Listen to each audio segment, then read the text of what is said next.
सांगड़ शहर चोरों के रहम करम पर छोड़ दिया गया है। एक ही दिन में लूटमार के 3 वारदातें पेश आई हैं, जिसमें 2 दुकानदार और एक पेट्रोल पंप से 5 लाख से ज़ायद रकम असले की जोर पर लूटी गई। लूटमार की बढ़ती हुई वारदातों के बाद शहरी खौफ व हिरास में मुब्तला हो गए, जबकि कारोबारी हजरात भी परेशान हैं कि किस तरह कारोबार किया जाए। शहर में लूटमार की बढ़ती हुई वारदातों पर शहरियों ने वश न्यूज़ से गुफ्तगू करते हुए कहा कि दे रही है, फेसबुक भरा पड़ा है, यानी इंतजामिया नाकाम हो चुकी है। मैं तो यही कहूँगा इंतजामिया नाकाम हो चुकी है और एक दिन दहाड़े असले के दौर पर दुकानदारों को लूटा जा रहा है। दुकानदार अदम तहफ़्फ़ुज़ का शिकार हो रहे हैं। इंतजामिया से हमारा राब्ता है, इंतजामिया ने हमसे राब्ता भी किया है, हमें यकीन दहानी भी करवाई है, लेकिन हमारा आइनी और कानूनी हक है कि हम एहतजाज करें, एहतजाज पे जाएं। अगर हमारे 24 घंटों के अंदर अंदर मतलूब बंदों को गिरफ्तार न किया गया और रिकवरियाँ करवा के न दी गई तो आइंदा का लाएअमल देंगे और ऐसा लाएअमल देंगे कि सांगड़ी तारीख याद रखेगी कि हमने ये एहतजाज किया था और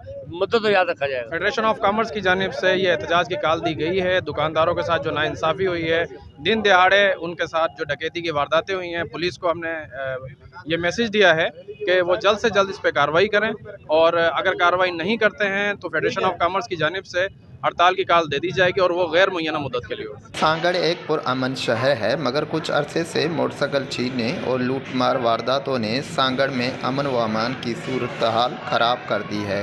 कानून नाफिज करने वालों इदारों को शहर के अमन के लिए सख्त इक़दामात उठाने की ज़रूरत है। नादिर बलोच, वश न्यूज़, सांगड़।